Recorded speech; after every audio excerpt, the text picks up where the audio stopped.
haven't really had a chance to do a Q&A stream in a while, so maybe now is a good time to do it. Now that I'm thinking about it. And yes, as far as Q&As are concerned, there is a furry Suris. There's a few of them. One has been made by Aura Echoes, and another was made by Little Rabbit. And I can show both of those on a separate stream if need be. But yeah, no, there are furry services, but there's never a problem with making more. Ghost Chan also made one as well, if memory serves. But yeah, there's not like an official furry service, but I guess if there was a furry, the closest thing would be like Neko Suris, is like the canon furry form of Suris.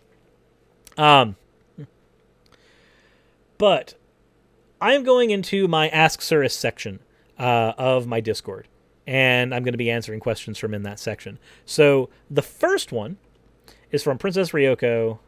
This first one, that was responding to something else here. First one is from Chitinous Claws. Hi, Suris. Just wanted to ask whether or not you play the Pokemon TCG. It's free, and I like it. Since you're a card game fan as well, I thought it might be up your alley, and other fans, of course. We could play sometime if you're interested. Thank you, in any case, for your time.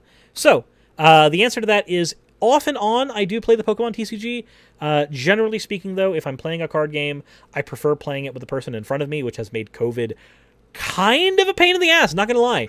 But I like the ability to sit in front of a person and socialize with them, talk with them, get to know them, play a card game with them. That's what I enjoy. So do I play the Pokemon TCG online? Yes, just as I'd play Magic Arena online. But if I'm playing either of those games, really, really prefer playing it at a table in front of real physical people. Talia says, I didn't know where else in the server to ask this, but what are some resources you'd recommend for educating people on how biological sex isn't a binary and think trans stuff in general is? I'm trying to fight against a Twitter account dedicated to encouraging harassing trans people. Ooh, sorry for the burps. Trans people and allies, and it's growing fast, and I want to not only report, but have the comments be flooded with factual information on trans people. So, if I can suggest a material here, the WHO actually has a decent bit of resources on the different ways in which we identify sex. Specifically, the fact that when we are identifying sex, we are identifying phenotypical representation, gonadal representation, genitalia representation. We are looking for gametal representation and also chromosomal representation. And those are the things that we use to determine sex. Pointing out that the fact that we have so many modifiers there, and we have certain chromosomal alignments that are not in a binary, necessarily means that we're going to have more of a bimodal distribution where sex is concerned, where we have two extremes and then we have anomalies that fall in between. The WHO has decent resources on that, though I don't have any off the top of my head. As far as trans stuff in general, a good primer is to start people off on just like what the hell is gender. There is a long paper that was done by Candace Brown and George Zimmerman, I want to say, called Dooming Gender. You can find it on JSTOR. They allow you to have 6 free readings of things. So I would highly recommend reading through that and then submitting that to anybody who needs it. As far as resources for trans stuff, it depends on what particular argument you're having. If you're needing resources for like talking about stuff like puberty blockers and stuff like that, a good thing to do, a good way to easily find resources that you need, go to Wikipedia and check the sources section for any particular claim that is made there, because they'll have a citation there, and look through the citation. And when you find the citation, see if it has been referenced by other materials, because generally speaking, the efficacy of a scientific paper is going to be based on how many times it is referenced in other materials or cited in other materials. And that'll give you a generally good idea of what is a good source to use and what is a bad source to use. For instance, the paper that I mentioned from JSTOR has about over 2,000 citations in other works, because it is a very strong foundational piece when talking about the sociological implications of gender. So if that is a thing that you did not know about when you are checking your sources, there's a good video by King Crocoduck that goes into how to check your scientific sources on things, and it uses his methodology is what I'm using here, which is check the amount of citations on something, check where it's used, and that will let you know if this paper is respected in the communities in which it's been submitted, or if it's just been thrown into a fluff journal somewhere. So that's a good rule of thumb generally in any scientific field. Kindness Claw says maybe we can still play together. Okay, that's when I actually answered that question there. Borderline Scare, what are your thoughts on the movement of taking Proud Boys and changing its meaning into gay love on Twitter? I think it is amazing because I just did a video on the Proud Boys and how they're basically a bunch of kids defending a treehouse from cooties. So, yeah, no, definitely. Like, assault them with loving propaganda. 10 out of 10. Perfect idea. Crystal Ignition says, in exchange for never waiting at a red light while driving on public roads, would you accept also never being able to drive on those public roads ever again? Yes, because I would necessarily have to. If a public road has a particular set of rules that I have to abide by, and I make it a point to constantly never abide by those rules, then it would make sense that I would not be allowed on that public road anymore, unless I'm doing it in a way that doesn't infringe on those laws. So, like if I'm walking down the road instead of driving down the road, or using a bicycle instead of a motor vehicle, but that's just kind of the social contract issue of the thing. Shazam says, so I caught up on your BGR stream last night. This is from months ago. Assuming it'd be uploaded later so I can see the whole thing, but I can't find it anywhere. Is it going up sometime? The answer to that is yes, the BGR stream did go up. Sometimes it takes a few days for them to go up because I have to get them edited and then put up, and then they have to be scheduled. They go up, videos go up at 11 a.m. and 6 p.m. As long as I've got enough videos to do double uploads right now, which I have to do right now. Not that I want to. They go up at 11 a.m. and 6 p.m.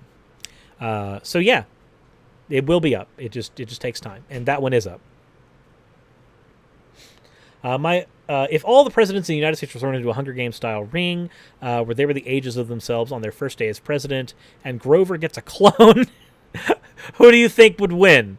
Comrade apparently thinks Andrew Jackson, due to him having some issues and enjoying violence. It's hard for me to say who was the president that was famous for dueling. I would imagine that he would perform pretty well there. But I can't remember the name off the top of my head because the memory is not very good. I can't do specific things off the top of my head, but I remember generalized ideas and feelings and emotions. Was it Roosevelt? Yarakoro. Grover is Grover Cleveland. I don't know exactly why he'd be getting a clone outside of like a Clone High joke off the top of my head. But yeah. Hercules says, I think Teddy Roosevelt. Nicholas Suter says, I wanted to ask Suris if he ever sleeps. Point out that I'm awake to ask the question. Altuco quay your ass. All right, so do I ever sleep? Yes, I do. I'm trying to sleep less. I've because so much of the work lately has been working myself to exhaustion and then going to sleep, I've been sleeping longer than I originally intend to, and that's not super healthy for my mentality, because if I'm not productive, my mental health takes a deep dive right down a slope. So I need to get better at maintaining a good sleep schedule so that I can stream on time and work on time and be productive so that I'm not suffering. But yes, I do sleep. Hector21, Suris election is in 6 hours. Who do you think would win? I already answered that by saying it was a close call, but now we know Biden. Let's see.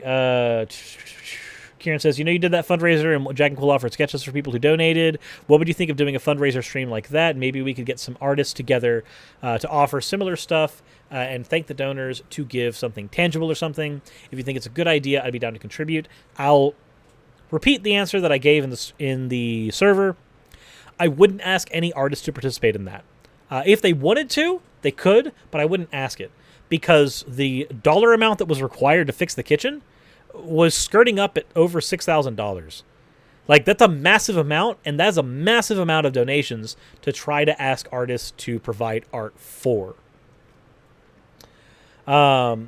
Next, we have one from Kierix. Just watched the Mash Walsh video and I have a concern about the proposal to use vote by phone. Because of how computers work, voting by computer/phone, where you have to log into the computer using a unique identifier, makes your ballot traceable back to you, effectively eliminating the certainty of a secret ballot. I grant this is eliminated somewhat by absentee ballots given signature requirements, but the privacy envelope often included is theoretically supposed to account for all that.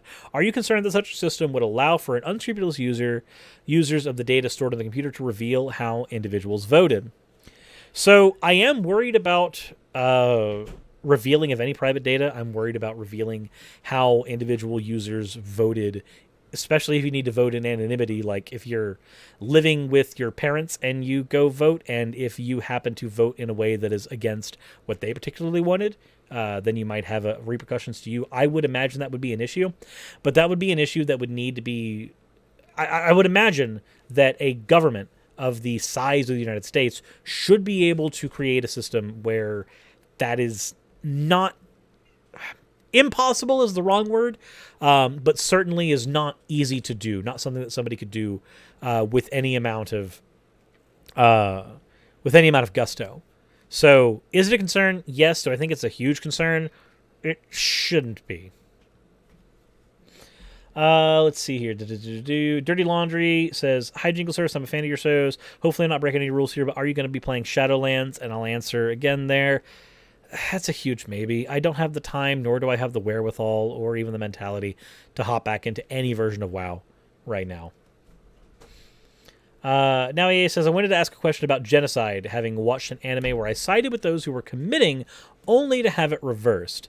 I can't give context because spoilers, but I'm not sure how to feel even if the one who started it was only doing so because they couldn't coexist due to what they were." So it depends on what your definition of genocide is. If your definition of genocide is destruction of any one species, then there are certain things like bacteria and stuff that we could get rid of, like certain ones that are not as necessarily functional outside of like being damaging and predatory towards us.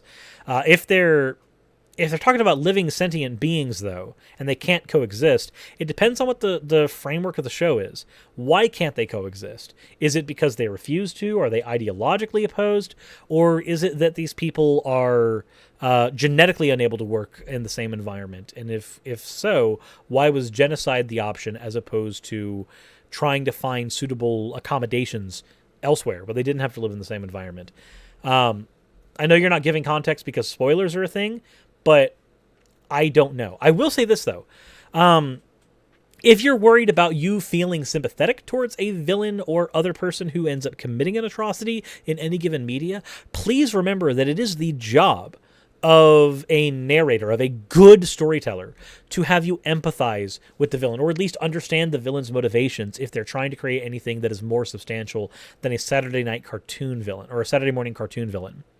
At the end of the day, you may empathize with them, just like how Thanos and how he was recreated in the Marvel Cinematic Universe has a sympathetic thought process. His entire world died because they weren't willing to sacrifice a certain number of people so that they had enough resources to continue on. So he decided that 50% genocide of all living life was the correct thing to do. Was that the correct thing to do? Probably not. Even most certainly not. But he thought it was, and the story is built in such a way to make you sympathize with him. Does it make you a bad person for understanding his perspective? No, not necessarily. I'm using that as an example because that one's one that I can actually reach for. I don't know what story you're particularly talking about. Jeanin says, "Real talk, what was posted in video request acceptable is a bit large. I'm not sure I should have tagged you correctly, especially since it was intended for more than just you and your channel. Ideally, anyone on Discord should take care of it, as could Jimmy, Snow, or Logic. Since there was such a backlog of response material, I wasn't sure how else to handle it. Is it okay?" And the answer is, if you have a video you want me to respond to, please drop it into the video requests section of the Discord. I need to get in there and actually start responding to things that are in there. I've been going through my own personal backlog lately. But at the end of the day, it's there for a reason. It's there so that you can suggest things for me to respond to. So utilize it. Hitwoman says, how was your day? I hope it's good. Love your content. Wish the best for you. Also, my Swampert is still better than your Sceptile. All right, listen here. Listen the fuck here. Swampert has a 4 times weakness to Sceptile, and Sceptile has a higher speed, base speed. Your Swampert is going to get owned. It is. No amount of EV training is going to stop that shit. I'm sorry. I'm sorry that you live in the world where you think this isn't going to happen. But I do have a question for you then. Do you like Mudkip? I heard you like Mudkip. As for how my day is going, it's good. From Nowie, Suris, I keep falling for baits in Twitter comments and have a habit of eventually telling people that I hope they get X disease or having them drive off a bridge. TLDR, I think I've been permanently banned off Twitter, and I don't know if I should make a new account or keep my cool and try to find an appeal, or just get off Twitter for good because it's so easy for me to focus on shitty things. So I'll say this. There is a thing that I eventually decided to do, and that was to stop correcting people on Facebook for the most part. Every now and again, if it's like a friend or a person I know, I'll do so. But in general, correcting people on the internet outside of what I do on my channel, I found to not be a really good use of my time. It didn't ultimately make the world a better place. It didn't ultimately change anything. It just made me feel better personally. And it caused me to have a bit more of a toxic mindset, almost like an intellectual superiority mindset, where like, how dare this person not know X, Y, or Z material that I studied? So honestly, if you're finding yourself getting to the point where you're saying people should die of a disease, maybe you should not be on that social media. Or if you're on that social media, use it as a mechanism to learn self-restraint instead of trying to constantly dunk on people. I think when you get to the point of saying that people should die or people should get a disease, at that point, maybe you're not being healthy up here, and that needs to be addressed. And the best way to do so is sometimes to just distance yourself from that media. Just do your best. Ultimately do what's necessary for you, though. As for should you make a secondary account, I cannot tell you whether or not you should violate Twitter TOS. Cephalon Weave says, hey, Suris, I know that it's heavily in hypotheticals, and there's so much more important stuff at the moment, but after having a talk with friends, I'm curious what you would think. So basically, how would you feel about encountering other sentient life in the universe of comparable consciousness to us? For some reason, a lot of people think that humanity must come first, and that if people, we should extort as much value as possible from any alien species we may encounter. Do you feel the same or different? Would you view them as equals, greater, lesser, etc.? I hope this question is not only answer, but also one you can find interest in. So here's my position on that. As far as alien life forms are concerned, if alien life forms were to come to Earth, I would hope that we take an Earth-first mentality in that we do not sacrifice resources that we have that are limited in order to strictly help them unless there is a desperate need to. Should we view them as equals? Yes. Should we take care of our own? Yes. Should we take care of them if we can, and it will not come at a massive detriment to us? Yes. Because they are equals, and that's the same mentality I would have towards anybody else. Take care of your own, and if you can take care of your own, then start branching out and taking care of other people. Now, don't. I would hope that, as so often happens in the United States, we do not choose not to take care of our own, and then let that be the convenient excuse to say that we cannot help other people when we have the ability and the capacity to take care of our own and others. I would hope that that's not the type of mentality we would engage in. I would hope we would honestly take care of our own and then take care of other people. And those people would necessarily include the aliens if they came. If they're sentient, then I would view them as on the same plane as us, personally. Should we exploit them? No. Fuck no. Would we want them to come and exploit us? Engage in the veil of ignorance. Use that to determine if you would want to be in a society where you are exploited by a foreign species of any kind. If your answer is no, then do not exploit a foreign species. Because the veil of ignorance argues that you might end up on the other side. So don't. Don't create that particular society of which you would not want to live on the receiving end of your shenanigans. Neko says, I tried asking in stream, but you missed it. I wondered if you've ever played Legend of Dragoon, and no, I have not yet. I am sorry. Hitwoman says, in your response with the meme channel that responded to Cosmic Skeptic, you say that even if morality is ultimately subjective, as nonsensical as that is, it means we have to weigh so on and so forth. I admit I'm a bit dumb, but could you clarify what you mean? It sounds like you're saying that subjective morality is nonsense, and as a person that says morality is subjective, I would disagree with that. I'd maybe be wrong, but some clarification would be nice. So I'll just echo what I said in here. I'm a moral anti-realist. So ultimately, morality being anything is kind of a nothing proposition. This is one of the reasons why, like, error theory ends up stemming from moral anti-realism, because error theory is the idea that all moral propositions are necessarily wrong, not just that they don't hold a lot of weight. It doesn't mean that on its own it's nonsensical. If morality is ultimately subjective or ultimately objective, our material reality does not change in the slightest, because our individual constructions of morality will still exist and people will still abide by them. If morality is ultimately objective, and it happens to be that it's not based on a god, but it's based on like a toothpick in the sky, our material reality doesn't change. Like, everybody is still going to operate within their own particular subjective structures. Nothing changes in that world. So that's what I mean by, even if it's ultimately objective or ultimately subjective, it doesn't really change how we operate. In my estimation, morality can't ultimately be anything, since morality itself is a human construction. The idea that it can be something that is over and above what we have currently, over and above, like, past us, when, in my estimation, it's constructed by people, means that it's kind of nonsense past that point. That's what I meant in that video. From Crow the Forest Doggo, what is Suris' favorite pizza? I am a huge fan of buffalo chicken pizza with onions. I'm also a fan of pepperoni bacon pizza. I'm also a fan of supreme pizza, but without the black olives. So, yeah. The Joker says, are you doing any activism in the Georgia Senate election, or at least helping volunteer work or stuff? I haven't had time to do any volunteer work because I've been working on my house, unfortunately. But I was trying to get a conversation in with Reverend Warnock, because he did post out a post that said that, hey, if you're a streamer, go ahead and message us. So I did my attempt to try to do something, but I did not get a response, unfortunately, which makes me sad.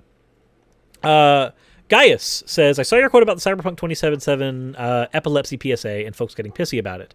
I have generalized epilepsy syndrome. They do realize that there are multiple patterns of light flashes that can trigger epileptic episodes, and they complain about one set. Help me out here, because I've played flashier FPS shooters that do a lot more to trigger an episode than what I've seen in 2077. So basically, what I saw there was that a community was already super against Cyberpunk because of all the other myriad of issues that were happening. So the epilepsy thing was kind of the straw that broke the camel's back in that particular regard. Though, them putting an epilepsy warning because they realized that after their focus testing, people were having issues, is a perfectly reasonable thing to do, with the knowledge that they would eventually patch it out. Like, I think that's just a reasonable thing to do. I don't see an issue with that personally.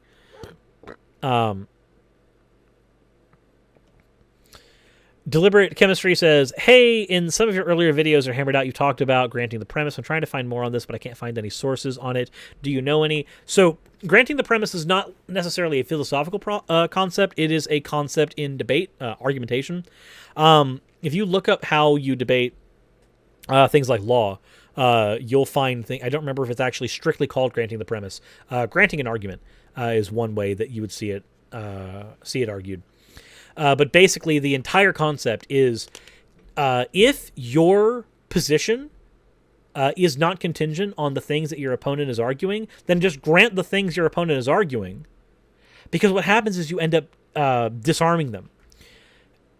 A lot of times, if people filibuster or people bring in tangential arguments into a debate, they're doing so because it will distract you from your position, the thesis of your argument. By granting their premise and then continuing on with your thesis, you can disarm their attempt at distracting you from what you're trying to do. A good example of this, and again, I wish I could answer strictly in giving a source, but off the top of my head, I can't give one. But if we're having an argument and you're saying, you're using like the fine-tuning argument for God, and I'm arguing that God does not necessarily exist, or I'm arguing using the logical problem of evil, as my argument for why God doesn't exist, or the Youth of Roe dilemma. And I'm trying to use one of those, and you come at me with the fine-tuning argument, I can go, cool, I'll grant that the universe is fine-tuned. I'll also grant that every single time I pull a card off of a stack of cards, it doesn't matter that things were fine-tuned or not, because the chances of me pulling up any one individual card was super astronomically high to begin with. But we necessarily ended at this particular result, regardless of whether or not the deck was stacked. So that lets you just sidestep that, go, yeah, improbable things happen, so what? And then you can continue your core thesis argument, because you've granted their premise. Yeah, cool, improbable things happen. I don't have to account for that. Fuck off. The Joker says, out of curiosity, have you seen Professor Marston and the Wonder Woman? No, I have not. Anna says, how did you become good at debating? When I got into debate by happenstance, I often have difficulty expressing myself, even if I know the topic. I end up spending a long time trying to articulate what I want to say, and then the argument loops endlessly in the back of my mind. My processing is like Windows XP on dial-up. So the quickest answer to that is, one, in 6th grade, I took a debate class called Elections, and that's where I started. And when you've been in nerd groups your entire life, debating endlessly about the factoids and minutia of Pokemon, Dragon Ball Z, Yu-Gi-Oh!, whatever anime characters you end up enjoying, having these conversations constantly, constructively, it preps you for debate, because the underlying principles end up being the same. You may not know the informal fallacies. You may not know the actual structure. But if you end up engaging in those conversations normally and then consuming debate content, all the principles are the same, and it just makes you better at what you're doing. The thing that I did, aside from arguing with other people in nerd spaces, was just consuming a lot of debate content and then taking the ideas and taking the concepts that resonated with me and applying them myself. Cecil R. says, how are babies? Well, Growlithe is outside, and the other babies, none of them are in here at the moment, but they all generally do well. Bleck says, I know at times you say, perhaps jokingly, that the proletariat revolution is warranted, but especially here in the United States, I'm beginning to wonder if such revolutions are even possible anymore. After all, what happens to the revolution if the state decides to nuke its own people? In the fact of that, how could a proletariat revolution ever occur without being instantly crushed by the overwhelming force of a nation's military? And if it can't, how can proletariat have any means to overcome authoritarianism? So, the video that I linked earlier by Irish Swede actually gets into this a little bit, and it points out that revolution, it's your ability to engage in revolution, might not necessarily function. And if you read things like The Conquest of Bread by Kropotkin, there's even a concession made in there that where revolution is concerned, even when successful, there's a tendency to forget about underlying infrastructure. There's a tendency to forget about taking care of things. The best thing you can do when you're stuck under authoritarianism and it's impossible to fight back is to try to work within the system, if you can. Because at the end of the day, if everything's going to be crushed, if it is get nothing done because you are getting crushed, or get a little bit done through incrementalism, utilitarian principles would guide us to say, we'll get some stuff done incrementally. It may not be what you want to do, and it may not be what's needed. But if one is impossible by the nature of how things function, then that's what you end up having to do. But there's always something you can do. Because at the end of the day, your government can't really nuke its own people. Because your government relies on you. It relies on you for taxation. It relies on you for multiple things. It cannot just kill a general populace in a mutually assured destruction fashion, because it would be mutually assured destruction. Governments, by their nature, want to continue. They want to continue on. They want to keep on going forward. The idea that they would destroy all of their people when they rely on their people for infrastructure, for taxation, for labor, you can leverage that against them. Now, how you choose to leverage that is up to you. We could leverage that against them in things like protests. When things get too bad, you can leverage them in riots. Can you get a full-scale revolution going anymore? I don't know. And I don't know how much of it's propaganda that says we can't. But at the end of the day, Do what is effective. If incrementalism is effective and revolution does not do anything because of the nature of the power dynamics in your state, the only option you have is incrementalism. Do what options are available. Moonstar says, hey, you may not be the best person to ask this, but I want your advice. I'm an autistic woman who can only handle wearing a mask for around an hour due to sensory and texture issues in the face, causing the start of a sensory overload. I've been thinking about wearing a frontal face shield once I'm able to find work with a network who's helping me. Been trying to read up on the ADA modifications due to my disability. Is this the right thing I should do? Should I be nervous about admitting that I can only handle a mask for such a time period when it's no fault of my own? So, face shields, from what I've seen, are at least decently effective. Because when you breathe out and when you sneeze or when you do anything, they naturally hit the shield. If you cannot handle a mask for certain periods of time, then a shield should be a decent alternative for you. So, yeah, do what you need to do. If you need to support yourself, do what you need to do to allow yourself to integrate into the workforce, even if it is a facial shield. That would be my take, though, honestly. Because I know that masks at least have an annoyance factor for me. Not really annoyance, but because my allergies are as bad as they are, just the shuffling of the mask up and down causes me to start sneezing uncontrollably, which of course gets in the mask and creates issues of I'm sneezing in the mask repeatedly. So do what you can do to accommodate. That would be my take there, personally. But with that is the end of the Q&A section. There's nothing else in there right now. Hopefully, I've actually caught myself up on Q&A stuff so that I can finally get backlogged on it all over again later. But if you enjoyed this, let me know in the comment section below. Hit the like button. If you have any questions for me, drop them into the Ask Suris section of the Discord. And once there's enough in there, I'll go ahead and do another one of these, and another one, and another one. And it'll be completely impossible for me to stop. Because as long as this is my job, people will ask questions, even if they're the same questions. But hit like, hit subscribe if you haven't already. Please support me on Patreon. Go to DDLG Playground, use coupon code /Suris so I can get affiliate marketing stuff. Yay! I'm going to go work on a kitchen again. Thank you all for watching. Hope you all are having a wonderful time.